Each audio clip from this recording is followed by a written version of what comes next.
Good morning all of you दोस्तों, कैसे हैं आप सब। उम्मीद करता हूँ आप लोग अच्छे होंगे।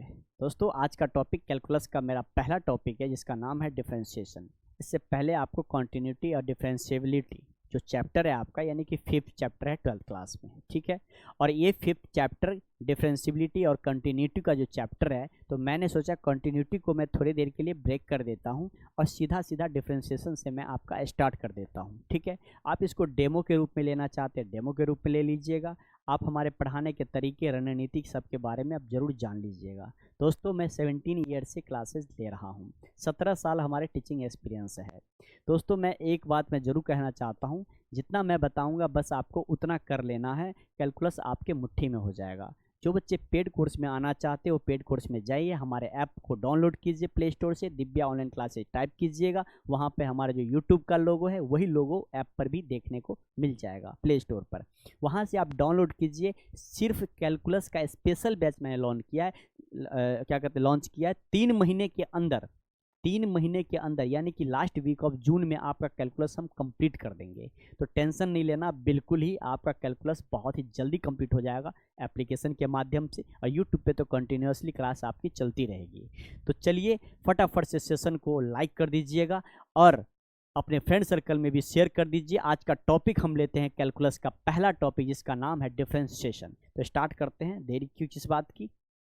दोस्तों हमने देखा कि डिफरेंशिएशन एक टॉपिक है हर बच्चा को। एक बात मैं और बता दूं कि पेपर में 40 से 45 नंबर के क्वेश्चंस एवरी ईयर आ ही जाते हैं।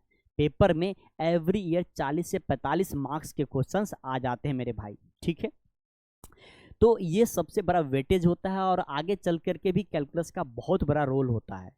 हर बच्चा कहता है कि सर कैलकुलस डिफ़िकल्ट होता है, क्योंकि जब तक वो ट्रिगोमेट्री चैप्टर अच्छा से 11th क्लास में नहीं पढ़ता है तो वो कैलकुलस में जाकर ट्रिगो से ही फंस जाता है। और कुछ न कुछ ऐसे लॉजिक होते हैं हमारे कैलकुलस के जिस वजह से उनकी मार्किंग कम हो जाते हैं। आफ्टर 12th के बाद भी वो सीयूटी या सेंट्रल कॉलेज में नहीं जा पाते। रीज़न यही है कि उसकी मैथमेटिक्स के अंदर मार्क्स बहुत कम आ जाते हैं। और कैलकुलस को अगर आप ढंग से पढ़ लेते हैं 3 महीने के अंदर आपको कैलकुलस का मास्टर बना दूंगा, ये मेरी गारंटी है। जिन बच्चों को कुछ भी नहीं आ रहा है, बिल्कुल जीरो लेवल पे है, वो भी बच्चा हमारे क्लासेस को देख करके कैलकुलस में महारथी हासिल कर सकता है। तो आइए हम सिखाते हैं आपको। चलिए एक कैलकुलस में सबसे पहले हम उसका सिंबॉलिकरण करेंगे। हम सिंबॉलिकरण करने से हम कैसे देखें कि इसको हम किस तरीके से हम लेते हैं। हमें पता होना चाहिए कि ये डिफरेंशिएशन जो हमारा टॉपिक है वो हम कैसे क्वेश्चन को पकड़ पाएंगे कि ये इस क्वेश्चंस के अंदर इसका सिंबल क्या होता है। तो सबसे पहले मैं बताऊंगा जो इसका सिंबल होता है d/dx होता है मेरे भाई। क्या होता है? d/dx होता है, ठीक है। अब कहोगे सर ये x आपने लगाया। दूसरा, अगर हमारे पास सपोज दैट कोई फंक्शन होता है, मैं यहाँ पे लिख रहा हूं, तरीके से लिख देता हूं, आ जाओ। मैं एक कोई फंक्शन है, क्या है हमारे पास, कोई फंक्शन ले लिया हमने, ठीक है। और कोई फंक्शन जिसको हम शॉर्ट में क्या लिखेंगे बेटा, f(x) लिखेंगे। इन चीज़ों को आपको दिमाग में रखना है, ठीक है। अब ये डिफरेंशिएशन का जो एक टॉपिक जिसका जो भी फंक्शंस हम यूज करते हैं उसको हम फंक्शन f(x) से हम इंडिकेट कर सकते हैं। अब फंक्शंस का मतलब ये भी हो जाता है कि f के जगह आप क्या करोगे, आप g(x) भी ले सकते हो, ठीक है। ये फंक्शन भी हमारा हो सकता है। आपके ऊपर जो भी मन करे वो भी फंक्शन का नाम आप रख सकते हैं। मैंने एक फंक्शन का नाम रखा f(x), दूसरे का नाम रखा g(x). अब बात करते हैं सर इस फंक्शन तो आपने बताया, लेकिन डिफरेंशिएशन का जो हमारा सिंबॉलिकरण होता है वो क्या होता है उसके बारे में बताइए।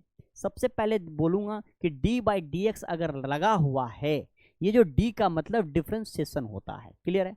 d का मतलब दैट मीन्स डिफरेंशिएशन कहलाएगा। और d जहां कहीं भी अगर लगा हो फंक्शन से पहले d, उसका मतलब डेरिवेटिव आपसे पूछ रहा है। इसी डिफरेंशिएशन को आप शॉर्ट में क्या बोलते हो बेटा, डेरिवेटिव बोलते हैं। वेटिव क्या बोलते हैं, डेरिवेटिव बोलते हैं, क्लियर है।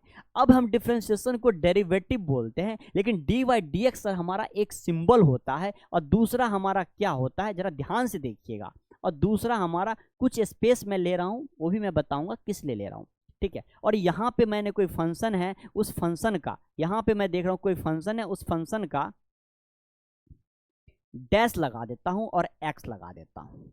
ठीक है, अब मैं बात करूंगा कि यहाँ पर आपको मैंने फंक्शन के बारे में बताया, यहाँ पे डी वाई डी एक्स के बारे में बताया, और यहाँ पर एक फंक्शन मैं ले लेता हूँ जिसका नाम क्या है हमारे पास, यहाँ फंक्शन ऑफ एक्स है।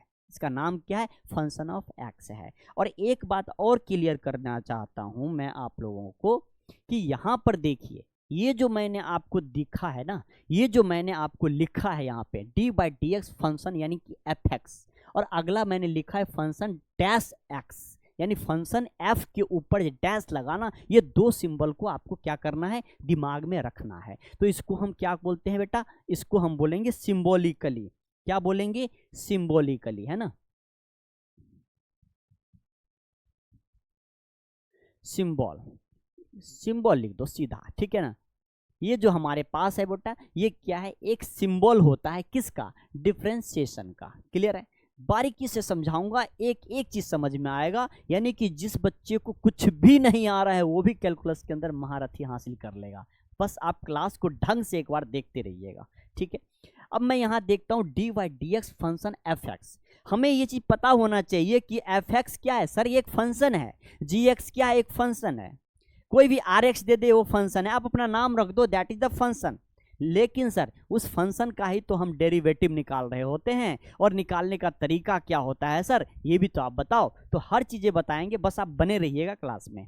अब यहाँ मैं देख रहा हूँ कि डी वाई डी एक्स, ये जो पहचान है, इस फंक्शन के अंदर एक्स दिख रहा होगा आपको। ये जो फंक्शन है बेटा, इस फंक्शन के अंदर एक्स दिख रहा है, ध्यान से देखना मेरी बातों को। ये जो फंक्शन के अंदर एक्स है ना, इसी के रिस्पेक्ट में, इसी वेरिएबल के रिस्पेक्ट में, इस एक्स का नाम क्या होता है बेटा, आप कहोगे वेरिएबल होता है। क्या कहोगे, वेरिएबल। इस x का मतलब वेरिएबल। यहाँ पे y अगर होगा तो y को क्या कहोगे, वेरिएबल कहोगे।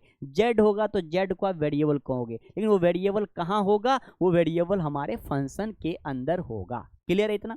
अगर फंक्शन के अंदर आपका वेरिएबल होता है तो उस वेरिएबल के रिस्पेक्ट में ही हम ये जो x देख रहे हो आप, ये जो x देख रहे हो, ये जो वेरिएबल है हमारे पास, ये जो x, इसी x, इस x के रिस्पेक्ट में हम डेरिवेटिव फाइंड करते हैं। इस x के रिस्पेक्ट में ही हम क्या करते हैं, डेरिवेटिव फाइंड करते हैं। सपोज एक बच्चा आता है और कहता है सर मैं एफ टी कर देता हूं।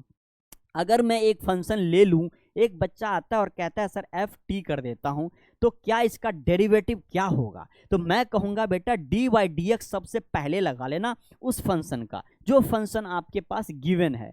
ठीक है, अब ये जो फंक्शन हमारे पास गिवन है एफ टी, तो यहाँ पे मैं क्या करूंगा, एक्स के जगह पर क्या हो जाएगा, ये एफ टी हो जाएगा। और ये जो t है, अब t यानी डी एक्स जो लगाया, ये x यहाँ नहीं हो करके, ये x यहाँ नहीं हो करके यहाँ पर क्या हो जाएगा, t हो जाएगा। और यही हमारा डेरिवेटिव का रूल कहता है D by D T, D by D T. ऐसा क्यों, ऐसा जो फंक्शन के अंदर वेरिएबल यूज होता है बेटा, उसी वेरिएबल के रिस्पेक्ट में हम क्या करते हैं, डेरिवेटिव फाइंड कर रहे होते हैं। यहाँ पर देखो x था, तो यहाँ पर x के रिस्पेक्ट में हमने डेरिवेटिव फाइंड किया था।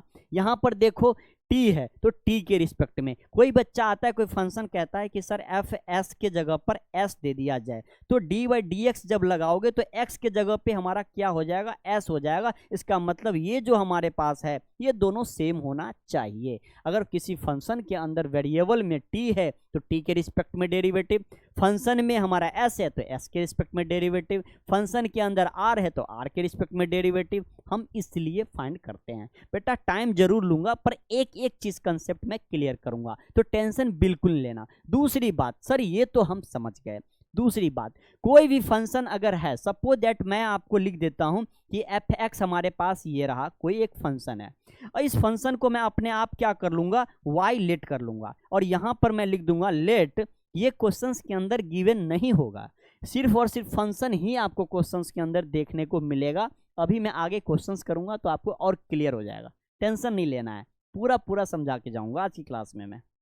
अच्छा, ये जो y जो लिखा है मैंने, ये y मैंने अपने तरफ से लिखा है। कहाँ से लिखा है हमने, अपने तरफ से माना है, लेट किया है, लेट लिख दिया हूँ, let y equal to f x. और ये जो एफ एक्स आप देख रहे हो, ये जो एफ एक्स आप देख रहे हो, ये एफ एक्स जो है कोई ना कोई हमारा फंक्शन हो सकता है, और फंक्शन हमारा अलजेब्रिक भी हो सकता है, फंक्शन हमारा लॉगरिथमिक भी हो सकता है, फंक्शन हमारा एक्सपोनेंशियल भी हो सकता है, फंक्शन हमारा मिक्स फ्रैक्शंस के अंदर भी आ सकता है। फंक्शन का मतलब कोई भी फंक्शन हमारा हो सकता है, चाहे ट्रिगोमेट्रिकल फंक्शन हो सकता है, कुछ भी ले लो, फंक्शन होना चाहिए, ठीक है। अच्छा, अब बात आती है सर ये चीज आपने समझा दिया, यहाँ पर डैश का मतलब क्या होता है। ये हमारा था चलो डी बाई डी एक्स, एक फंक्शन यहाँ था, तो हर फंक्शन के अंदर हम क्या करेंगे, अगर हमारे पास कोई फंक्शन एफ एक्स था तो एफ एक्स के पहले हमें क्या करना होता है, डी एक्स लगाना होता है। इस ये फॉर्मेट हमारा फंक्शन के पहले क्या करेंगे, उसी वेरिएबल के रिस्पेक्ट में डी बाई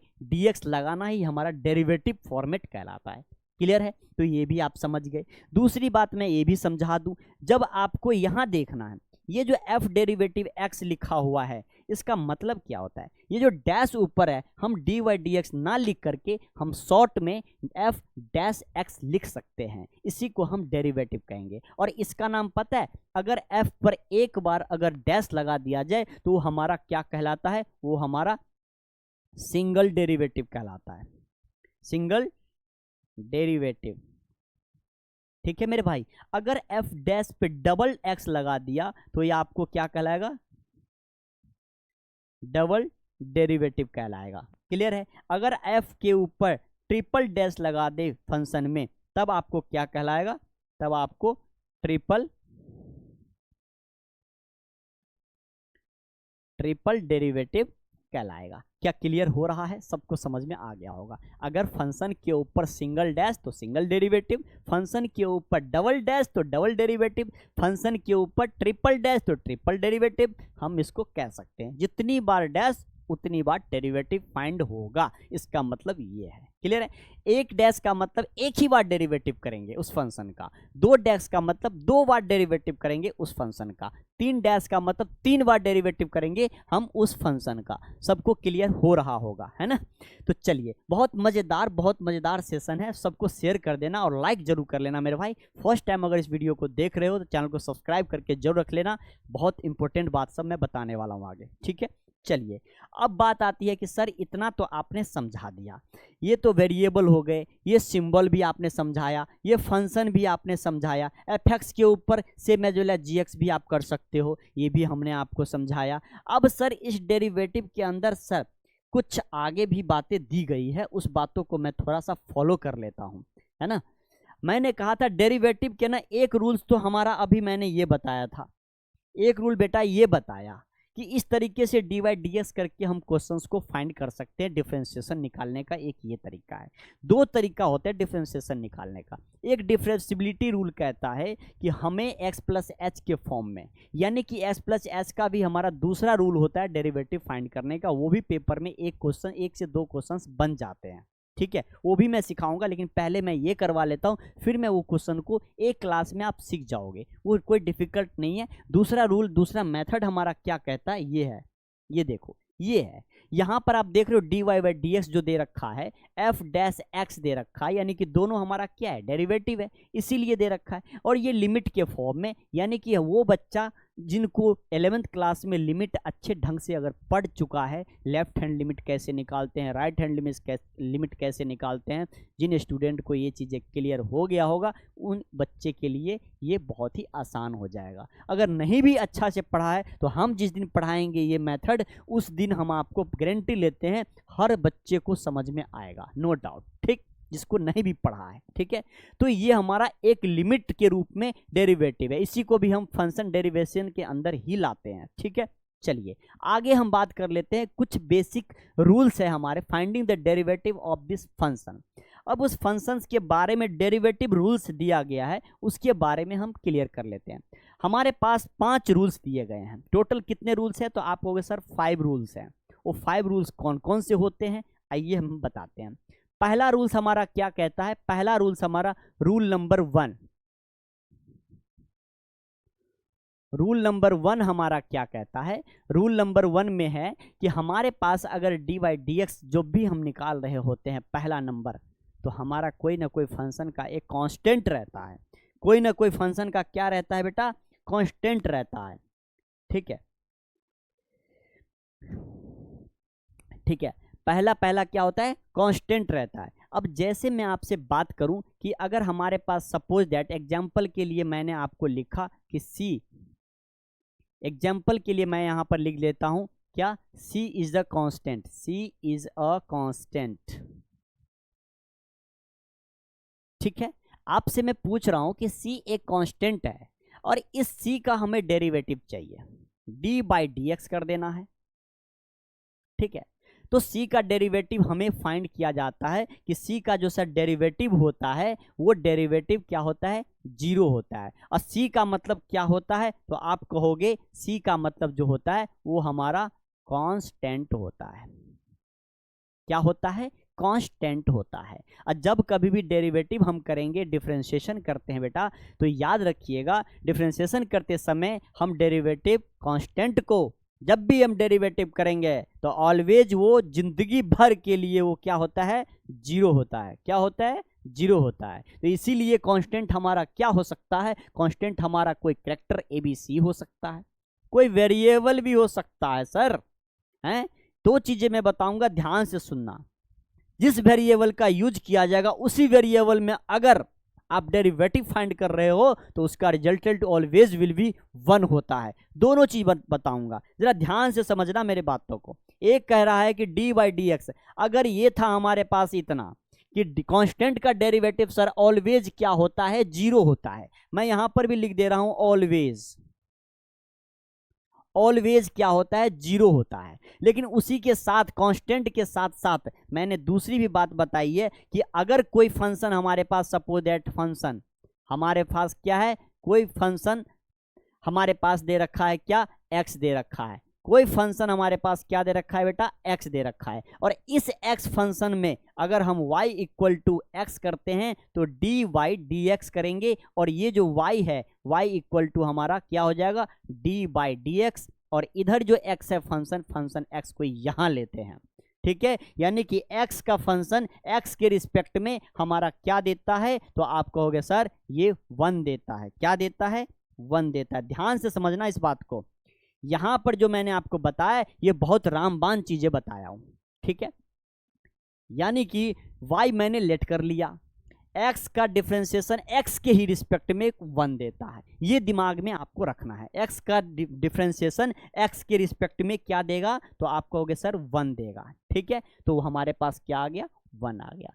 तो ये तो क्लियर हो गया। अगर सपोज दैट मैं एक एग्जांपल से अगर आपको ले लूं कि D by d x, D by d x अगर यहाँ पे y हो गया, सपोज दैट y का मतलब क्या था बेटा, y का मतलब मेरा फंक्शन है, इसलिए हमने y के जगह पे क्या रखा था, x रखा था। ध्यान रखना वो y नहीं है। अगर डायरेक्ट आपको बिना फंक्शन का अगर इसका डेरिवेटिव पूछ ले तो जैसे देखना है इसका डिफरेंट है तो इसके रिस्पेक्ट में हमारा 1 डेरिवेटिव नहीं होगा, फिर कुछ और होगा। तो कुछ और क्या होगा वो आगे हम पढ़ेंगे। बस फिलहाल इतना ही आप समझिए कि दोनों सेम वेरिएबल मिलने पर अगर ये डेरिवेटिव डी वाई हो जाता और यहाँ भी y है तो दोनों वेरिएबल हमारा सेम मैच कर रहा है, तो रिजल्टेंट विल बी 1 होगा। क्लियर है, लेकिन ये हमारा यहाँ पर फिलहाल इस रूल को फॉलो नहीं करता है। ठीक है, इतना समझ गए। अब y वाले कब होगा वो भी हम अभी आपको बताएंगे, टेंशन लेने की जरूरत नहीं है। तो ये सेम वेरिएबल पे हमें 1 देगा। और यहाँ पर एक बात और समझनी है कि कांस्टेंट का ऑलवेज 0 होता है। दो चीजें हमने इसमें सीखा। दूसरा रूल हमारा क्या कहता है, दूसरा हमारा कहता है कांस्टेंट को हम बाहर, कोएफिशिएंट ऑफ फंक्शन को हम बाहर कैसे करते हैं।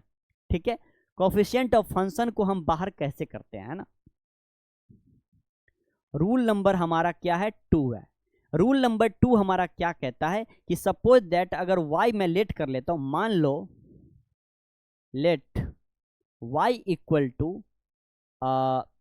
c का मतलब कांस्टेंट समझ जाओगे आप, लेकिन खैर कोई बात नहीं, k रख लेता हूं, k इज आर्बिट्ररी कांस्टेंट ही रख लेता हूं, है ना। और फंक्शन ऑफ f(x),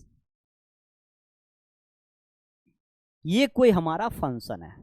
ठीक है, ये कोई क्या हमारा फंक्शन है, और ये हमारा क्या आर्बिट्ररी कोएफिशिएंट ऑफ x यानी कि कांस्टेंट है कुछ देर के लिए। ठीक है, अब y को अगर मैं इस y को यहाँ पे देखो d by d x y के जगह में रखना है और d बाई डी एक्स इसको भी करना है।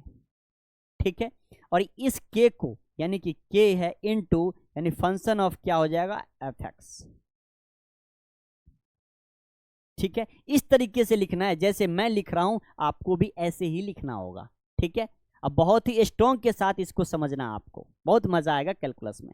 अब मैं यहाँ देख रहा हूँ dy dx y है, y के जगह पे जो था वो मैंने यहाँ पर लिख दिया, कुछ भी नहीं किया क्योंकि y बराबर आपने ये लेट करा है। क्लियर है।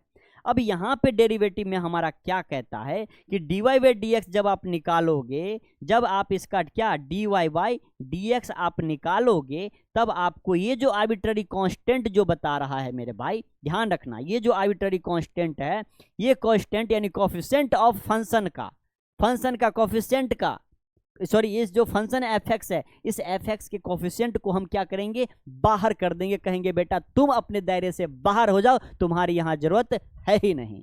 तो ये जो हमारे पास क्या आर्बिट्ररी कांस्टेंट है, उसको हमने क्या किया, उसको हमने बाहर कर दिया। हमारे पास बच क्या गया इसके अंदर, हमारे पास बच गया फंक्शन ऑफ fx। और फिर हम इसका क्या करते हैं, डेरिवेटिव करेंगे, यानी कि फिर हम इसका क्या करेंगे, डेरिवेटिव करेंगे और फंक्शन ऑफ fx अंदर की तरफ हम रख लेंगे। बताओ समझ में आ रहा है या नहीं आ रहा है। और ये आर्बिट्ररी कांस्टेंट हमारा क्या हो जाएगा, ये आर्बिट्ररी कांस्टेंट हमारा मल्टीपल में आ जाएगा।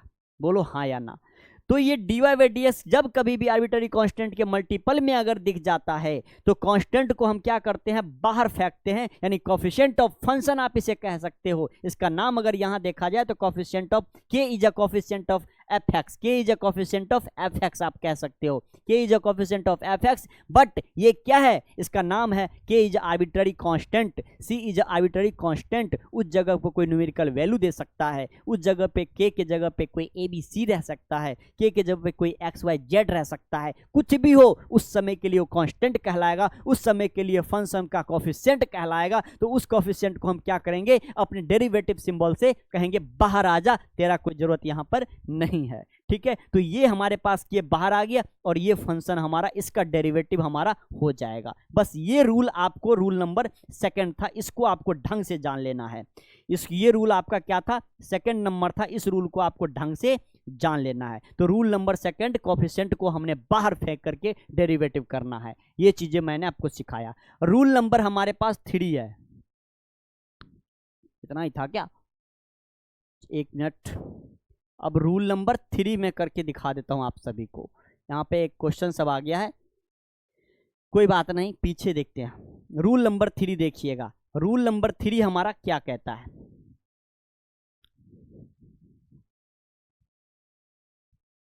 रूल नंबर 3 हमारा कहता है कि एक सर हमारे पास क्या होता है, एक हमारा एडिशन और सब्ट्रैक्शन का रूल होता है। किसका होता है, एडिशन और सब्ट्रैक्शन, है ना।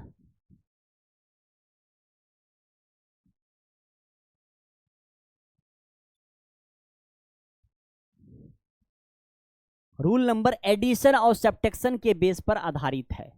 जब हम दो फंक्शन हमारे पास है, हमारे पास जब दो फंक्शन हो, लेट मान लो एक हमारे पास लेट कर लिया कि y बराबर हमारा क्या है, fx है, y बराबर क्या है, fx है। दूसरा फंक्शन हमने कर दिया, और दूसरा फंक्शन में y बराबर gx कर देता हूं। ध्यान से समझना मेरे बातों को, y बराबर fx एक पहला फंक्शन हो गया और दूसरा फंक्शन हमारा gx हो गया। नहीं तो एक काम करते हैं, इस y को हटा के कुछ और नाम रख दो। आपने रखा इसका y बराबर fx और यह x है हमारे पास, x के रिस्पेक्ट में, तो चलो ना z लिख दो ना, बात है खत्म करो, हटाओ। z इक्वल टू gx, हमने z रख दिया। ठीक है, दो फंक्शन हमने रखा है, एक रखा है z बराबर gx और पहला रखा है y बराबर fx। हमने दो फंक्शन लिया है। अब इस दोनों फंक्शन का डेरिवेटिव जब हमें करना होगा तब हम कैसे करेंगे। पहला फंक्शन हमारा क्या कहता है, डी बाई डी एक्स। ठीक है, जो फंक्शन हमारा y है, डेरिवेटिव। ठीक है, फिर D by d x Z function है। ठीक है, इस y के जगह पर आपको क्या रखना था, इस y के जगह पे क्या रखना है, वो भी ध्यान से समझना आप। ठीक है, अब मैं यहां कह रहा हूं कि y हमने लिखा है फर्स्ट फंक्शन fx और z बराबर हमारा दूसरा फंक्शन निकल के आ गया gx। कभी भी बेटा एडिशन करने के लिए, सब्ट्रैक्शन करने के लिए, मल्टीप्लिकेशन करने के लिए, डिवीजन करने के लिए हमें क्या करना होता है, हमें दो फंक्शन रखने होते हैं या क्वेश्चंस के अंदर गिवन होता है, दिया हुआ रहता है। क्लियर है? तो जब दो फंक्शन है तो हम एडिशन कब करेंगे, सब्ट्रैक्शन कब करेंगे, मल्टीप्लाई कब करेंगे, डिवाइड कब करेंगे, सारी चीज़ों के बारे में हम इसी फंक्शन से अभी हम सीख रहे होंगे। अभी आइए हम बताते हैं।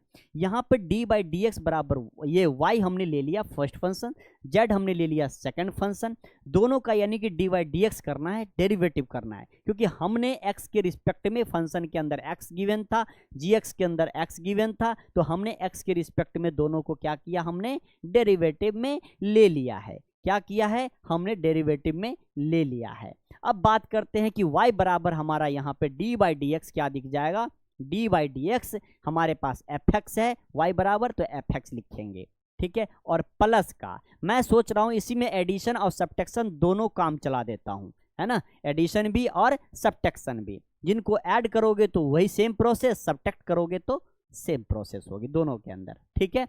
अब मैं यहाँ पे जी एक्स है तो डी बाई डी एक्स लिख दूंगा पहला, और ये हमारे पास फंक्शन क्या है, जेड फंक्शन है, और जेड फंक्शन क्या दे रखा है, जी एक्स दे रखा है, तो हम जी एक्स करेंगे। वो तो बताओ अब कैसा लगा। अब मैं यहाँ देख पा रहा हूँ कि ये हमारे पास इस ब्रैकेट के अंदर डाल दो तो बेहद अच्छा लग जाएगा थोड़ा सा, है ना।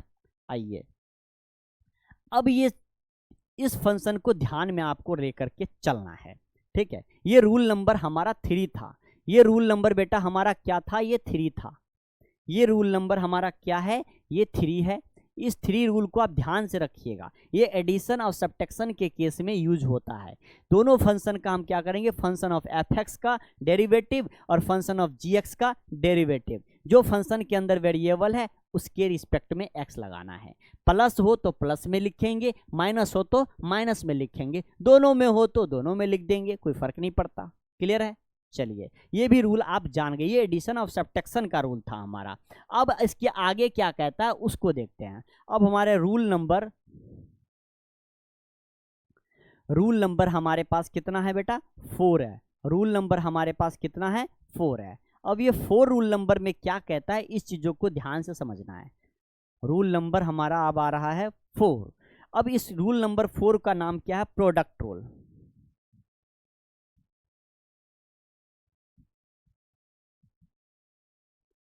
प्रोडक्ट रूल, ठीक है। प्रोडक्ट रूल का मतलब क्या होता है, मल्टीप्लाई। प्रोडक्ट रूल का मतलब क्या होता है बेटा, आप कहोगे मल्टीप्लाई होता है सर, ठीक है। जब प्रोडक्ट रूल की हम बात करेंगे इसके अंदर, तो प्रोडक्ट रूल हमारा क्या कहता है, जब दो फंक्शन हमारे पास गिवन हो, एक y बराबर एफ एक्स और दूसरा z बराबर जी एक्स, ठीक है, दो फंक्शन हमारा गिवन है, तो प्रोडक्ट रूल में क्या कहता है, u इंटू वी। आपने बुक में देखा होगा, जब कोई रेफरेंस बुक आप यूज करेंगे तो u इंटू वी देखोगे। कभी कुछ भी देखो, हमें उस रूल से मतलब नहीं, हमें बस इतना दिमाग में रखना है प्रोडक्ट होता क्या है, हम करते कैसे हैं प्रोडक्ट को, ठीक है ना, बस ये ध्यान में रखना है। तो पहले तो हमारे पास सेलेक्ट कर लो कि हमारे पास एक y फंक्शन हमारे क्या दे रखा है, y बराबर फंक्शन ऑफ एफ एक्स दे रखा है, ठीक है। और दूसरा हमारा z बराबर क्या दे रखा है, z बराबर हमारा जी एक्स दे रखा है। आपने कहा सर बिल्कुल सही, y बराबर एफ एक्स और z बराबर जी एक्स। हमारे पास दो फंक्शन होना चाहिए प्रोडक्ट रूल के लिए। तो प्रोडक्ट रूल के लिए जब दो फंक्शन होगा तो क्या लिखोगे, डी बाई डी एक्स।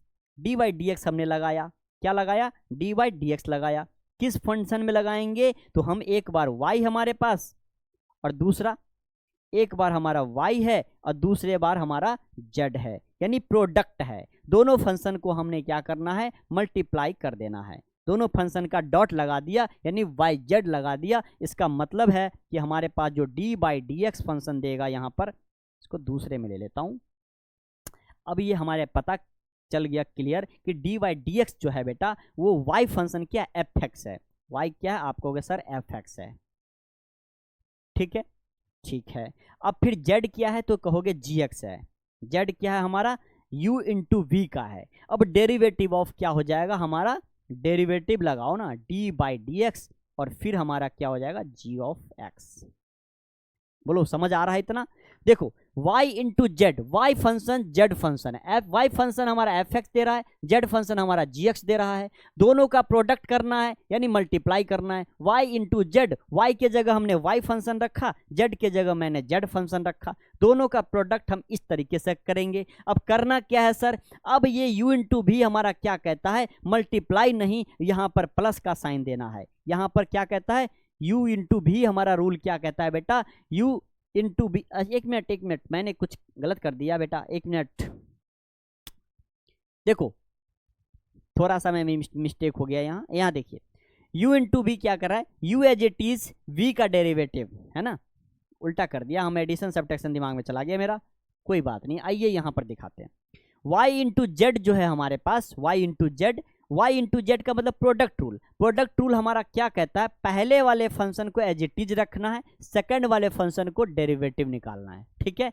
चलिए अब y इंटू रूल कहता है पहले फंक्शन हमारा क्या है, y इंटू जेड है, y इंटू जेड का मतलब क्या हो गया, y हमारा ये, जेड फंक्शन हमारा ये, ध्यान से समझना, पहले वाले को एज इट इज रखेंगे, ठीक है, into d y d x, z वाले का, पहले वाले y को एज इट इज, जेड वाले को डेरिवेटिव, फिर प्लस का साइन लगाएंगे। अब जेड वाले को एज इट इज रखना है और फिर डी वाई डी एक्स और पहले वाले का डेरिवेटिव करना है, ये हमारा रूल होता है। हम तो प्लस दिमाग में लेके भागते हुए चले गए थे, है ना। चलो यहाँ देखो, ध्यान कहीं और जाता है बीच में तो ऐसे ही होता है बेटा, देखो यहाँ, अब ये हमारा प्रोडक्ट रूल हो गया, कौन सा रूल हो गया, प्रोडक्ट रूल हो गया, यानी y इंटू जेड दो फंक्शन थे हमारे पास, दोनों को यानी पहले वाले को एज इट इज रखो, सेकंड का डेरिवेटिव करना है, सेकंड फंक्शन को एज इट इज रखना है, फिर फर्स्ट फंक्शन का डेरिवेटिव करना है, बस, और बीच में आपको प्लस का साइन लगाना है। ये रूल हमारा रूल नंबर 4 कहता है, ठीक है। अब मैं रूल नंबर 4 के बाद में आता हूं रूल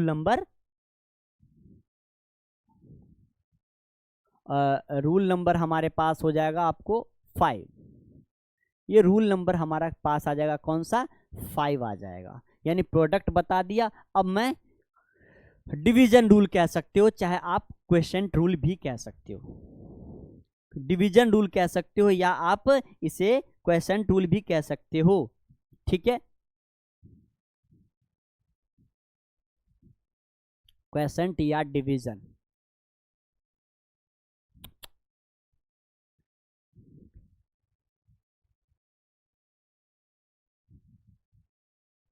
ठीक है, क्वेश्चन या डिवीजन रूल भी कह सकते हैं रूल नंबर 5 को। अब ये रूल नंबर 5 बहुत ही आसान है बेटा, ये भी कोई डिफिकल्ट नहीं है। अभी देखो मैं कैसे करता हूँ। अब ये रूल नंबर 5, सपोज दैट ये दो फंक्शन हमारे पास है, हमारे पास क्या है, दो फंक्शन है, ध्यान से समझिएगा, यहाँ पे मैं समझाने जा रहा हूँ इसको, ठीक है। अब रूल नंबर 5 में हमारा क्वेश्चन टूल और डिवीजन क्या कहता है, सपोज दैट आपने लेट कर लिया कि y बराबर हमारे पास क्या है, फंक्शन ऑफ एफ एक्स है, और z बराबर हमारे पास क्या है, फंक्शन ऑफ जी एक्स है, ठीक है। दो फंक्शन आपने लेट करा, प्रोडक्ट रूल यानी डिवीजन का मतलब क्या होता है, दिस बाय दिस, आप कर सकते हो y ऊपर और z आपका क्या हो जाएगा, नीचे, तो y ऊपर z नीचे, इसका मतलब इसके अंदर आप क्या लगाओगे, dy dx लगाओगे, और ये आपका क्या हो जाएगा, फंक्शन हो जाएगा, ठीक है। जब ये आपका फंक्शन हो जाता है तब आप यहाँ पर क्या कर बैठते हैं, y ऊपर z नीचे। तो सबसे पहले रूल हमारा क्या कहता है, जरा ध्यान से समझना, कि जो नीचे वाला डिनोमिनेटर z होता है हमारा, नीचे वाला डिनोमिनेटर, यहाँ x उक्स नहीं देखना, यहाँ अभी मैं फंक्शन नहीं दे रहा हूँ इसलिए x को छोड़ दो, ठीक है, फंक्शन मैं नहीं दे रहा हूं इसलिए x को छोड़ देना है। dy dx आप यहाँ पे लगाओगे तो आगे चल करके मैं बताऊंगा इसका मतलब क्या होता है। आप चाहो तो ये dy dx को यहाँ पर हटा भी सकते हो, आप चाहो तो dy dx यहाँ इसको भी आप हटा सकते थे, नो प्रॉब्लम, रखना चाहते हो तो रख भी सकते हो, ठीक है, क्योंकि आगे मैं सॉल्व करूंगा। नीचे जो z दे रखा है उसका स्क्वायर कर देना है सबसे पहले, ठीक है, नीचे z का स्क्वायर करेंगे, जिसका स्क्वायर किया है उसी को ऊपर रख देना है हमारे पास z, ठीक है, इनटू का। अब यहाँ पर क्या करना है, dy dx लगाना है, किसके में, जो बच गया है जिसका आपने नहीं किया है उसमें, डेरिवेटिव फंक्शन, ठीक है, और माइनस का साइन लगाना। अब इसी को पलट देना है, अगर जिसका डेरिवेटिव आपने किया अब उसका नहीं करना, जिसका नहीं किया था अब उसका करना है। तो y एज इट इज यहाँ पर लिख देना है इनटू का dy dx, और जिसका नहीं किया है z का नहीं किया है तो z का हमारा ये हो जाएगा मेरे भाई। ठीक है, तो ये एक निकल के आ गया आपका सामने। इसी को dy dx के फॉर्मेट में अगर आप लिखना चाहते हो तो कैसे लिखोगे? बच्चा जब dy dx के फॉर्म में लिखना चाहे तो इसको y बराबर क्या है हमारा, y बराबर fx है, और z बराबर हमारे पास क्या है तो कहोगे सर gx है। ठीक है, ऐसे ये जब dy dx हम लिखेंगे तो इस फॉर्मेट में लिखेंगे, यहाँ ये नेसेसरी नहीं है, चाहो तो लिख भी लो, ना चाहो तो मत लिखो। क्लियर है, क्योंकि y के जगह x लिखा हुआ है। क्लियर। अब यहाँ पे मैं देख रहा हूँ कि ऐसे करो, इसी को मैं कॉपी कर रहा हूँ, कुछ भी नहीं कर रहा हूँ। gx हमारा z बराबर था, देख रहे हो, z के जगह पे gx रख देना है। क्या करना है, g ऑफ x रख देना है। ठीक है, इसको एज इट इज यहाँ रखना है, dy dx करना है, यहां पे रखना, एक मिनट, dy dx लेके अब gx का हो गया काम, हमें fx करना है, माइनस लगाना है, और फिर इफ fx को एज इट इज लिखना है, dx ब्रैकेट के अंदर क्या लिख देना है, gx। ठीक है मेरे भाई, तो ये हमारा इस वाले gx fx के रिस्पेक्ट में आप इसको इस तरीके से भी लिख सकते हो। जो रूल हमारा क्या कहता है, वो रूल हमारा कहता है, बहुत ही प्यारा रूल हमारा क्या कहता है, क्वेश्चन रूल, चाहे आप चाहो तो डिवीजन रूल भी आप इसे कह सकते हो, आप चाहो तो डिवीजन रूल भी आप इसे कह सकते हो। बताओ कैसा लगा? ये मतलब 5 रूल मैंने आपको बताया जो बहुत ही डिफरेंशिएशन के अंदर इंपॉर्टेंट होता है। ठीक है, इसमें बस माइनस साइन याद रखना, जो डिवीजन वाले कंसेप्ट है रूल नंबर 5 बस। तो आप कहोगे सर ये खुद ही करने पड़ेंगे क्या? नहीं बेटा, y और z फंक्शन 2 हमारे पास दिए हुए रहेंगे, हमें खुद ही नहीं करना। ये हमारा बस इतना याद रखना है कि नीचे वाला का एज इट इज, नीचे वाला का हम स्क्वायर करते हैं, ऊपर रखेंगे एज इट इज, उसी को हम क्या करेंगे, जो नहीं लिखा उसका डेरिवेटिव, फिर जिसका डेरिवेटिव कर दिया उसको नहीं लेना, जिसका नहीं किया फिर उसको डेरिवेटिव लेना है, बीच में माइनस का साइन हो जाएगा। बस ये रूल हमारा कहता है रूल नंबर 5। ये प्रोडक्ट रूल था हमारा रूल नंबर 4। ये हमारा एडिशन सब्ट्रैक्शन का रूल था। ये 5 रूल जो मैंने आपको बताए ये बहुत ही इंपॉर्टेंट ऑफ द डेरिवेशन का रूल है। ठीक है, तो डिफरेंशिएशन का रूल ये क्या है, डिफरेंशिएशन का ये 5 बहुत ही मोस्ट इंपॉर्टेंट रूल था। तो इस क्वेश्चंस को कीजिए। अब इससे रिलेटेड हम आपको स्क्रीन पर क्वेश्चंस दे रहे हैं, फटाफट से आप क्वेश्चंस को कीजिएगा। 1 मिनट, क्वेश्चंस आपके स्क्रीन पर। अब मैं कुछ फॉर्मूले भी हैं डेरिवेटिव के, मैं वो बता देता हूं। अभी मैं क्या करूं, क्वेश्चंस नहीं फॉर्मूले ही बता देता हूं। ठीक है, आ जाओ। अब ये यहां पर देखो, ये फॉर्मूला हमारा क्या कहता है। अब ये बहुत most important difference derivative of the sum standard form functions. Okay, अब यहाँ पर क्या दे रखा है, कुछ हमारे पास स्टैंडर्ड फॉर्म वाले फंक्शंस के क्वेश्चंस दिए गए हैं, फॉर्मूले दिए गए हैं। ठीक है, अब इस फॉर्मूले में dy dx जब x का पावर n होगा तब हमारा डेरिवेटिव क्या होता है। तो ये जो पावर n देख रहे हो, ये n हमारा पीछे चला जाता है, तो यानी n हमारा पीछे जाएगा, n इंटू एस का पावर n-1 हो जाएगा मेरे भाई। ठीक है, कब किसी भी अगर इसका पावर हमारे पास क्या हो जाए, डेरिवेटिव, टाइम ज़्यादा लग जाएगा क्या मैं रहने दूं इसको इतना ही तक? चलो एक काम करते हैं, वीडियो थोड़ा लंबा हो जाएगा है ना, इसको इतना ही तक रखते हैं। नेक्स्ट वीडियो में मैं आपको डिफरेंशिएशन के स्टैंडर्ड फॉर्म के फॉर्मूले में बताऊंगा, और इसके बाद मैं आपको क्वेश्चंस इसी से रिलेटेड मैं करवा करके आपको दिखाऊंगा। ठीक है, तो आज के लिए इतना ही, मिलते हैं फिर। नेक्स्ट वीडियो जरूर देख लीजिएगा आप लोग, बहुत अच्छा हो जाएगा। याद रखो, विश्वास हम पर रखिए। ठीक है, बस हम आपको कैलकुलस मुट्ठी में रख देंगे, टेंशन लेने की कोई ज़रूरत नहीं है। तो थैंक यू फॉर वॉचिंग, आज के लिए इतना ही, फिर नेक्स्ट वीडियो में मिलते हैं। Thank you.